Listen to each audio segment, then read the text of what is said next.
You're listening to the My Simplified Life podcast, and this is episode number 263. Welcome to the My Simplified Life podcast, a place where you will learn that your past and even your present don't define your future. Regardless of what stage of life you're in, I want you to feel inspired and encouraged to pursue your dreams, simplify your life, and start taking action. I'm your host, Michelle Glogovac, author of How to Get On Podcasts, the podcast matchmaker, and CEO and founder of the MLG Collective. I'm excited to share the stories and life lessons of changemakers and authors with you while taking you on my own journey. This is My Simplified Life. Hey friends, welcome back to another episode. I'm your host, Michelle Glogovac. I was so intrigued to read Postmortem by Courtney Lund O'Neil because it is all about her mother, who was the last person to see the last victim of John Wayne Gacy. She was the star witness in his trial that ended his murders. I was completely fascinated by the story. And then I learned she was on Tamron Hall just before she came on my show, which was even more awesome. The story is intense and it gives you a behind the scenes look at what an investigation is, what happens during one, what happens when you are the lead witness, and then what happens many years after. How do you carry that trauma with you? How is that trauma and experience then passed on to your children, such as Courtney, and to her children? I really enjoyed the fact that Courtney came on and shared all of this with me and that she discusses it in her book as well. This was an amazing conversation, and I know you're going to enjoy it. Hi, Courtney. Hi, Michelle. Thanks for having me today. Oh, I'm so excited to get to talk to you. I feel you're probably my first true crime type of person I'm getting to talk to, so I am really excited about this. Can you introduce yourself to everyone, please?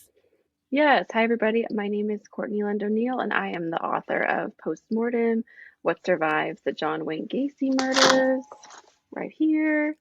And I hope you read it and buy it and love it. And I've been a writer for a long time. I've written in places like the New York Times, Washington Post, Chicago Tribune, Harper's Bazaar. I'm also an educator, so I love to teach writing. And so I'm also a mom, which is really important to who I am too. Yeah.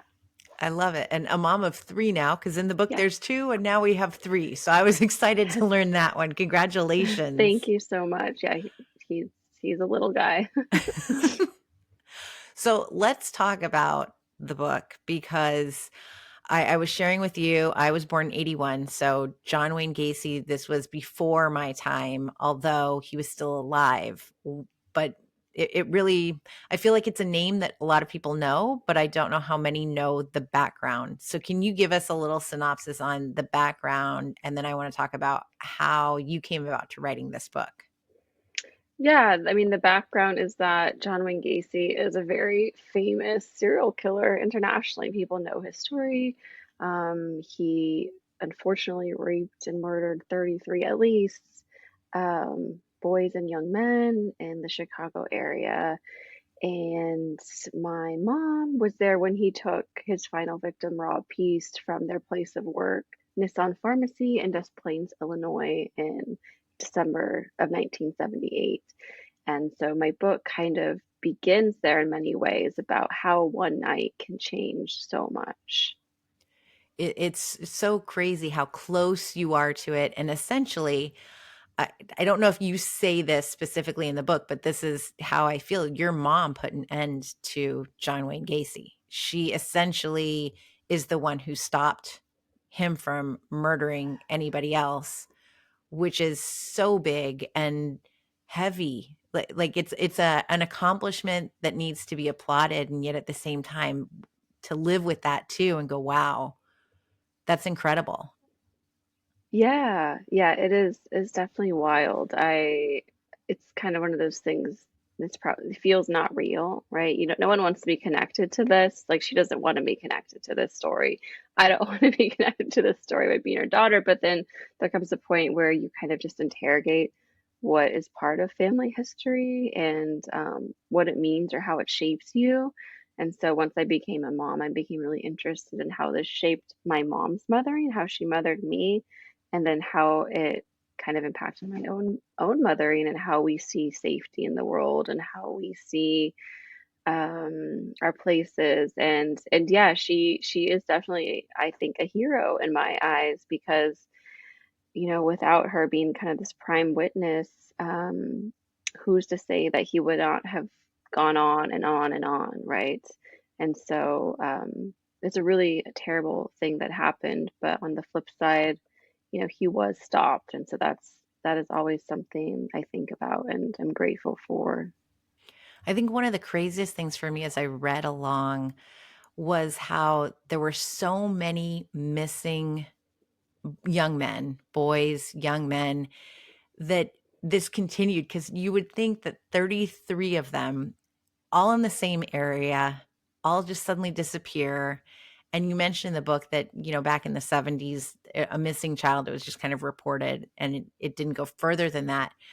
But it still is mind boggling to me that this continued to go on, that no one was out there actively searching. Did you find that in your research, or how did that come into play? Because obviously that wouldn't happen here today. And we're lucky that we have the internet and whatnot. But how did that go on for so long? Yeah, I think there's probably two parts to that question, two-part answer. Is that one that Gacy was kind of this really good liar, really good manipulator, like really good wordsmith. He could convince people of anything. And even when Rob disappeared, um, he had kind of tried to tell them, I don't know what you're talking about. I've never seen this young man. This young woman who was my mom is my mom. She doesn't know what she's talking about, right? And so he was kind of this man of authority, a good citizen, he had hoped to be seen as. But of course, he wasn't. So he was just very good at maneuvering through society. And then you pair that with kind of this like cultural influence of there was just this ideology that young men and boys they wanted to like hitch a ride, hitch a train, hitch a bus, and go off and start a new life, especially if home life wasn't fantastic. Like that was kind of the cultural ideology of the time of young men. But of course, and that led police and authorities to not go deep into things. And I talked about this in the book with the prosecutor, Terry Sullivan, and what they would do with these kinds of cases. And so that was interesting to hear from him in my research process. And yeah, it's unfortunate that it happened. And you're right, it wouldn't happen today. We have iPhones, and we have a lot of technology in place to kind of not let this happen. But Rob, of course, didn't even fit any of those categories. He never would have ran away. He loved his family, and his family was just not going to give up or roll over and say, like, oh, sure, we're going to listen to you and think, oh, he's just another runaway. No, he's not another runaway. And so that was also an important part of the story. Let's go back so everybody can kind of get a glimpse of what we're talking about in regards to Mhm. Rob and your mom. Can you just describe a little bit about that night? So we don't, I want you all to buy the book and read it, but Yes. give them some background on as to how your mom fit in and what that night was like and what we're talking about. Yeah, so essentially, it was December 11th, 1978. And my mom and her coworker, Rob Peast, were friends. He was 15, she was 17, she was a senior in high school, and he was a sophomore. And they were just working a regular shift. They worked at this pharmacy called Nissan Pharmacy, and they were just friends. And that night, a contractor had come in and he was rebuilding shelving and trying to work for the Torf brothers who owned the pharmacy, and he kind of had eyed Rob out. And at the end of the shift, he had come back and he offered a lot of young men jobs. A lot of his victims, many of his victims were employed by him. Not many, but some of them. And so Rob had really wanted to save money to buy a Jeep. And so he thought, oh, like this guy is offering to pay me double than what I make at the pharmacy. I'm going to talk with him about the potential work that I can get this upcoming summer. And so Gacy said essentially, like, let me take you to my house so you can sign new hire paperwork. And he told my mom before leaving the store that night, hey, I'm going to go talk to this man. He says he's going to offer me double what I make. And like, it was great. It was, I think they were making around 2.50 an hour. And so $5, it was a big deal. Um, and so, he said bye and then essentially never returned. And that kind of never returning catapulted the whole unfolding and of the case, essentially.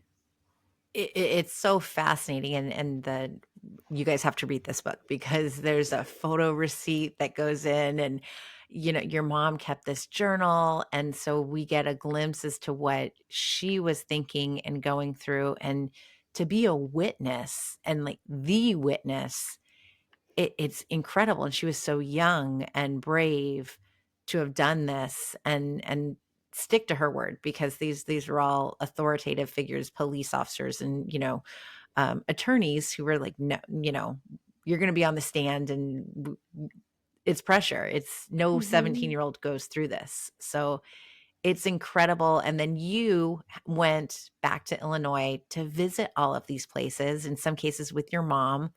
How did this come about? At what point did you go, you know what, Mom, I'm going to write a book and I want to tell your story? Yeah, that's a really good question. Because all those things you talked about were integral to the book, the receipts, later being found in Gacy's house, and the diary she kept during that time. I mean, I think she had told me for many years about keeping a diary about when her friend Rob disappeared, and I just became more curious about it, as like probably any kid would, but probably especially the journalist and writer in me. Um, a lot of my training is in like professional training is in literary and creative nonfiction, so telling true stories. So thinking about artifacts like a diary and how that might influence the possible like body of work that you could think about, writing around that was really interesting to me as a writer. But as a daughter, I wanted to learn who my mom was, and we don't always get that as children. And I felt like it was a really cool thing that I could figure out who she was at this really kind of tender age, like 17. Like, I think we could all say, like, we're very tender and vulnerable at 17. And to think about what she went through, it just, my heart hurt. And I was just also so curious about how she handled it and who she was before and who she was after. Because she does have diary entries leading up to the night of December 11th and then after that as well. So it's interesting to see like tonal shifts and things like that. But yeah, we went back there to do research after I knew I was writing a book. I think that I had the idea that I could write a book when I published the first piece on this case. That was Halloween 2018. Harper's Bazaar published an interview between my mom and myself, and a lot of people read it. People emailed me, people would remembered the case, and it felt really important to me because I felt like my mom was such an integral part of the unfolding of this, murder case, but her voice had kind of been omitted in many ways. Like I didn't see her in the retellings. I always saw Gacy at the center, and that really bothered me because I thought, why do we keep retelling this story like with, oh, Gacy was in Iowa and then he did this and this was his childhood. For me, I just felt like we were sorry, we were drawing the wrong attention to him over and over again, not just like one time.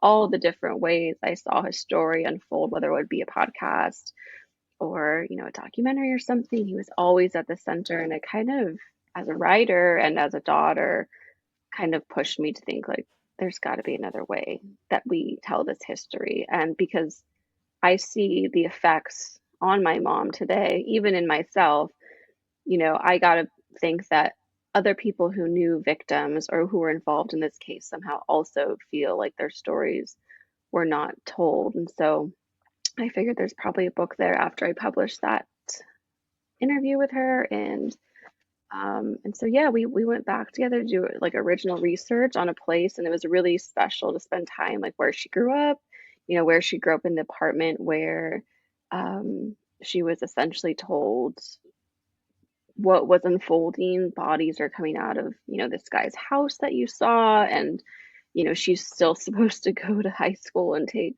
like her math test or swim in her swim meet, and also watch, what is happening around her. So um, yeah, it was it was really cool as like a writer and a daughter to be able to take that trip with her. It's really interesting. You mentioned that, people keep looking at Gacy and his story and his childhood and all about him. And I think that as a society, we kind of sensationalize the murder, the criminal aspect of it, and I know in the book there's also mentioned that he was an artist and that his paintings were selling for ridiculous amounts and that people collect them, and it's crazy and weird, but then we see, like, I know right now in the news we've got the Menendez brothers, and we of course we have got like Scott Peterson and women who want to marry them and who are pen pals, and this weird, to me it's like a sickness, like who's like, oh, you've murdered someone, let me tell you how much I love you. That's disgusting and so weird on so many levels. Did you get any inkling as to why we see this as unfolded all of these things with people who are looking at his art and wanting to collect it and stuff like that? It's a great question, and I could probably write a dissertation on it, but also have like so much more research to do because I think everyone comes to it for different reasons, and I can't speak for the people that want to collect his art. I have spoken with someone that does collect his art, and there is a part of me that really appreciates the preservation of history, and so there is like an important role in that. But then if there's just people that want to collect the art because they are fans of his, that, gives me a lot of pause and societal and cultural concerns about why are we celebrating this person who did these horrific things. And you can say that for a lot of people, right? There's been a long history of people wanting to marry murderers, like you say, who are in prison. It's and weird. and yeah, it's very weird, and that's why I feel like my book is not just true crime, because I don't do the things that sometimes true crime fans want, right? I'm giving a whole new angle and take on a story, and so I do really think about like women's stories, voices that aren't amplified, and I really considered that when writing the book too, because I knew that I'm someone that critiques the genre, but I also really appreciate the genre of true crime, right? Because I don't think it should go away, because terrible things do happen, and how do we approach them, and can we approach them better? And like you said, the word sensationalize. Um, I think that there's like definitely a line to walk, since it's like with being sensitive, and I definitely tried to walk that in the book, as best as I could, right? How do I tell the facts while still being sensitive? And how do I tell a good story while still being sensitive to what happened? And when it came to Gacy, I really, there's going to be a photo insert in the book, and I wanted to make sure his face was not in my photo insert, right? So that's something that I could do to not give him power. And um, obviously I have to name him. His name's on my cover. Those are for just like marketing and like Hmm. other reasons that I don't always have control over, but I understand the need for them. But for me, I really wanted him just to be an uninteresting character, like a secondary character in the book. And I feel like that's how I could do my part in kind of dismantling this kind of power and like myth and lore he's kind of held culturally for so long, and hopefully people appreciate that. What's funny is, you mentioned the picture, and I could not. I had no idea what he looked like, and it wasn't until Mm, that recent article in People that had his picture, and I went, "Oh, that's him." Really, I had something totally different pictured in my mind interesting. because I had never seen a picture of him that I know of or can recall. So I appreciate that you didn't give him that kind of a platform to be present, and because it also makes it more real which is, Hmm. it's a very scary part, that this is a real story. This happened, and there are still victims that are unnamed, Hmm. which is also completely baffling. But that means that Hmm. there's families out there who haven't gotten that confirmation either. Hmm. Yeah. Yeah, I think that it's important to try to continue to name them. And I think as um time goes on, it's going to get harder because again, people die. And that's part of the reason like why I wanted to write this story. People are getting older, people you might not remember it as much. That's why it was important for me to go back to that place, interview people that knew my mom, interview Terry Sullivan, who was was a prosecutor, and to figure out, what how does this case stand the test of time and what can we learn from it today? I think that was really important to me. And yeah. I loved it because it wasn't just about the crime. It wasn't just about your mother and how she was a witness, but you also included, my bachelor's and my master's are in law. So I appreciated Mm. the courtroom drama and seeing, two attorneys, how they do things differently and yet they Mm. complement each other so well. To be able to see there's a love story in it too, with your mom and Mhm. her high school relationship, and then Mhm. who she ultimately marries, your dad, and Mhm. how that came together. There's so much more. There's the family relationships of Rob's family and how much Mhm. they loved him and were Mhm. together. And so I appreciated all these other different aspects. It wasn't just like reading about murders. Yeah. Yeah. Thank you for saying that because I wanted it to feel very layered because that's life, right? And I think sometimes true crime leaves that out, kind of the layering, the nuance and complexities of life and people and right and like everything is a love story in many ways, right? And my mom platonically may have really loved Rob and grieved that friendship so deeply, and also had a boyfriend during the time who I get to go back and interview, decades later, and then how she met my amazing dad, who I love and has supported her in new ways in adulthood and her mothering, um, and how she handles the case today in that role. And so it's really interesting to see you as a reader really and like grasp onto those things that were important to me. And again, that's why true crime readers might be like, oh, what's happening here? Like there's a lot of memoir in the book along with journalism, biography, and that sort of thing, but the memoir parts are dear to my heart because that's everyone has a life and internal worlds and loves and losses. And it's like my mom and I always talk about it being just the ripple effect of so much, right? The case kind of like dropped this stone and like all these ripples came out because of it and from it. And essentially, you talk in the book, and I kept thinking generational trauma. That's the word that kept coming up for me, of how your mom was affected and how she passed that on to you and your sister, and how that then passes on to how you're parenting your children. And this essentially is a way for you to hold all of that for your kids and to share this story with them, so that they know what it is, and don't have to Mm-hmm. carry so much of that trauma of, we have to be careful with, our children in this sense Mm-hmm. because grandma, went through this Mm-hmm. and that, but you're also memorializing it so that they always have the true story of what Mm-hmm. happened in your family and essentially created, this family, and how you all operate and work together. Yeah, that was just so beautiful how you said that. Yeah, I mean, you definitely like you were my target reader. You got it. I Um, read the book. you did read the book, right?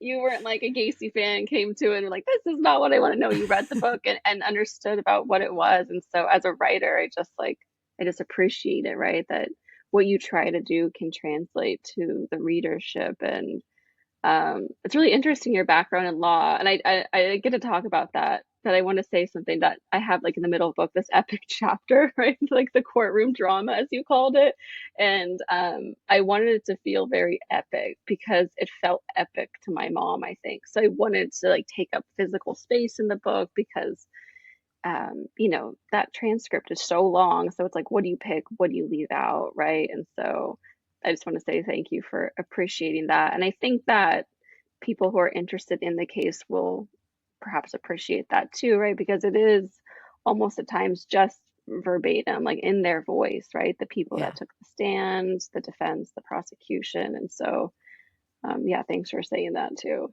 Yeah, I felt like I was there. I felt like I was in the courtroom. I was witnessing this. I felt like I was in his house as they were going through it. That was Like it hard. was so realistic. And, as they were cringing with the smells, I was like, oh, okay, I'm there too. You did a fantastic job as a writer to capture all of this and bring us there. And then to know that somebody's rebuilt their house on the land. And I mean, that's creepy. Do they know? They must know.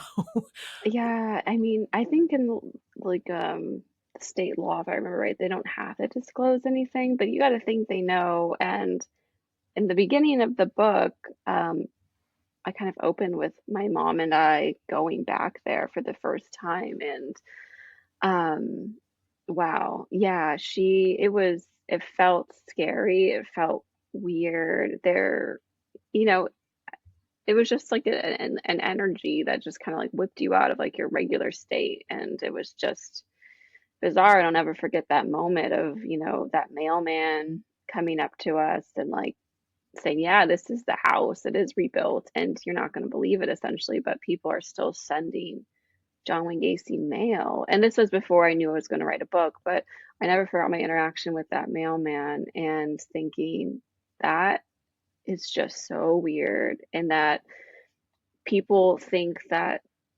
I don't even know what goes through people's mind, but it was just kind of scary that people think that they could send John Wayne Gacy mail, like he's been like like he was executed, like he's been Yeah. gone a very long time. And then I felt bad for the mailman, right? And thinking about, oh my goodness, how is that for him to like take this mail parcel and think, oh, what do you do with this? Because this person doesn't live in this house, right? And Yeah. so thinking about those ripple effects and how this case affects someone like this mailman, right? Who doesn't probably want anything to do with it. And so that's when I began thinking about too, like how, you know, the degrees of separation with this case are so small sometimes, and thinking about how people on the periphery, like the mailman, are affected, and we're not always thinking about them, and how can we think about them a little better?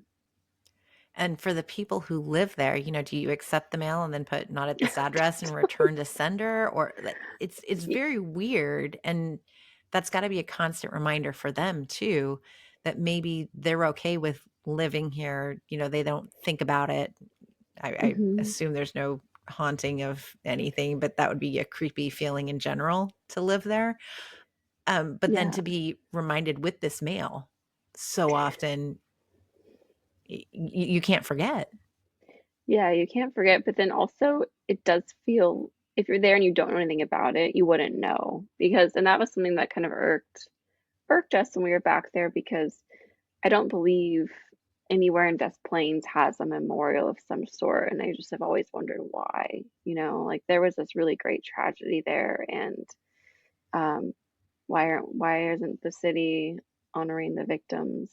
In Mhm. some way, not like the memorial needs to be at the house, right? Because people own the house and that's their own lives, but like somewhere, I've always wondered. Yeah, it is probably weird for those people to live there, but then I always think about the victims and remembering them, and why isn't there like a plaque or a bench or something where, they're not forgotten? Yeah. It was also interesting to me, I don't know why this just popped up, but Mhm. when you went to the bridge and you were like, "Well, no, you couldn't have just, like, flung someone over, that Mhm. was impossible," and yet that didn't seem to come up when the investigation was going on, of someone going, "Huh, no, I don't think that could have happened here," and obviously he shows up all muddy and, it feels like it took too long for something to happen Mhm. when all of the signs, at least to me, to you, pointed to, yeah, this guy did something wrong.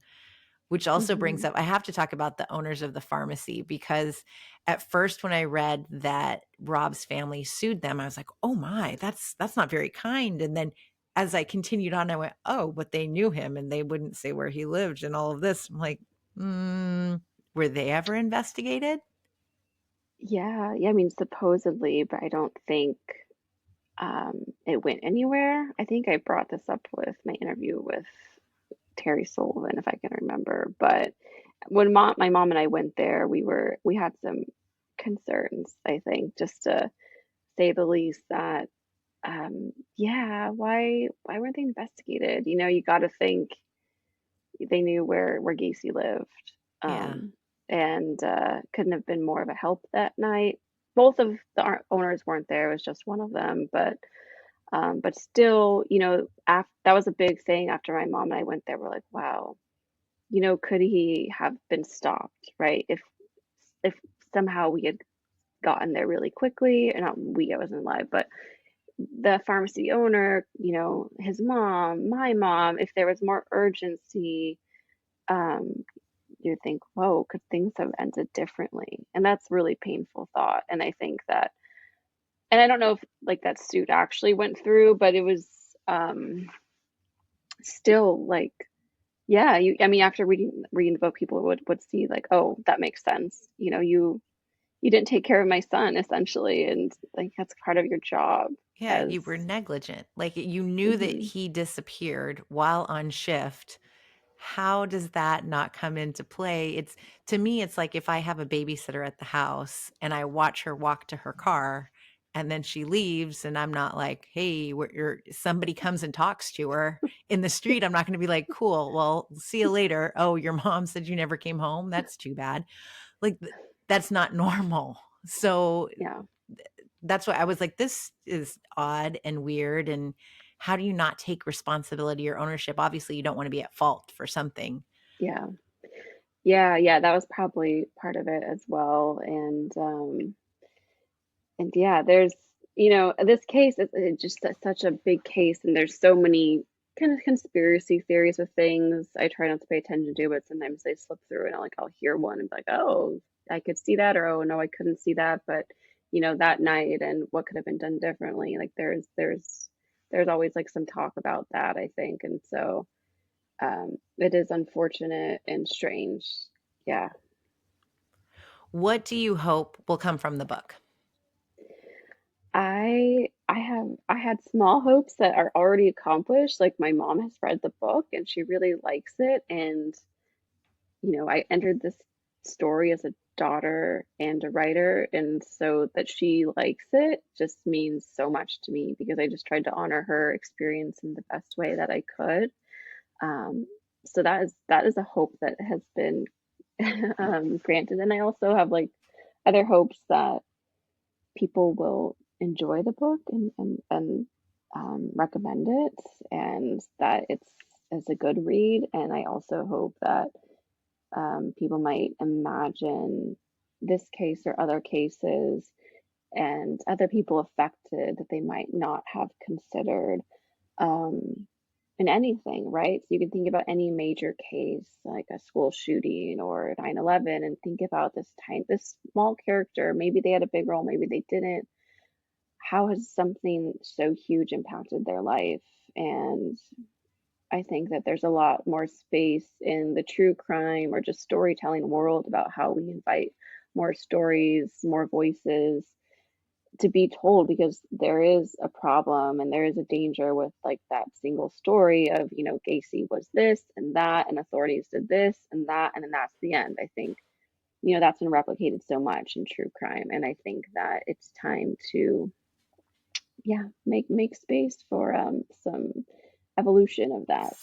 I love that. I think you've done a fantastic job, and you're paving the way for that to all happen and start bigger than what it is now. So thank you. Congratulations on the book. It's out Thank today. you. Where can Yay. everyone buy the book and find you? Yes. Buy the book. You can buy it wherever books are sold, whatever's easiest for you, supporting your bookstore, Amazon, Barnes and Noble, bookshop, whatever you'd like. And you can find me at CourtneyLundO'Neil.com. And you can find me on Instagram and TikTok at Courtney Lund O'Neil. Um, so yeah, thank you so much for having me, Michelle. You are a wonderful person to speak with, so thank you. Oh, thank you, Courtney, and thank you for sharing your mom's story and for her willingness to share it with all of us because I think it's an important one that we all need to hear. Awesome. Thank you so much. I know it's Christmas Eve, so reading a thriller like this and looking at murder is probably not the top of your Christmas wish list, but this book has to be on your list. It is something you are going to want to read, and especially if you either didn't live through the trial or this is something that you don't know much about, I highly recommend you read Postmortem, because you are going to have an education on a big part of history that was in our country, in our backyard, and the things that happened prior to social media and prior to us having all of this knowledge that we have today, and the reason why we keep our children so much closer and ask more questions, and why certain laws have changed, and why investigations are the way that they are today versus how they used to be. So definitely pick up a copy of Postmortem by Courtney Lund O'Neil. You won't regret it. It is so good.